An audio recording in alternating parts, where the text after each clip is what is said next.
Kita ke informasi yang pertama, Tribuners. Gubernur Maluku Utara Serly Laos paparkan hasil survei jalan rusak. Pelapor paling banyak dari 3 kabupaten ini. Gubernur Maluku Utara Serly Laos memaparkan laporan kerusakan jalan dan jembatan yang dikumpulkan melalui survei bertajuk Lapor Kerusakan Jalan dan Jembatan Malut. Laporan tersebut melibatkan ratusan warga dari berbagai pelosok Maluku Utara. Serly Laos memaparkan hasil tersebut pada kegiatan Musyawarah Perencanaan Pembangunan atau Musrenbang, Rencana Kerja Pemerintah Daerah atau RKPD Provinsi Maluku Utara tahun 2026, di mana proses pelaporan yang dihimpun secara daring itu dimulai pada awal April 2025.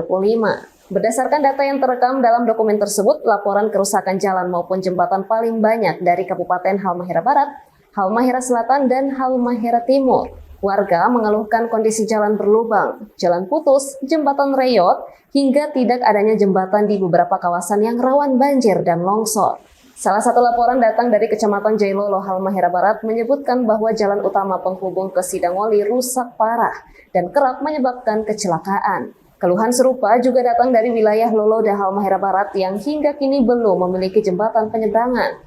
Warga di sana harus melintasi sungai dengan kendaraan bermotor saat air surut atau bahkan menggunakan rakit saat banjir datang. Sementara di Halmahera Selatan, khususnya di Bacang Timur Tengah, warga melaporkan adanya 6 sungai yang belum memiliki jembatan permanen. Jalan penghubung antar desa pun masih berupa jalan tanah dengan sirtu yang licin dan berbahaya saat hujan.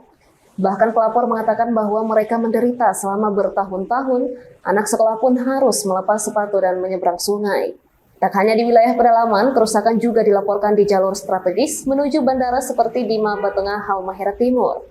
Jalan menuju Bandara Buli tersebut rusak parah dan tergenang air, padahal merupakan akses vital warga menuju ibu kota kabupaten. Secara umum, laporan-laporan tersebut menuntut respon cepat dari pemerintah provinsi maupun kabupaten kota. Selain karena menyangkut keselamatan warga, akses jalan dan jembatan juga berpengaruh langsung pada aktivitas ekonomi, pendidikan, dan layanan kesehatan. Salah satu temuan menarik dari dokumen ini adalah tingginya inisiatif masyarakat dalam melakukan perbaikan darurat secara mandiri.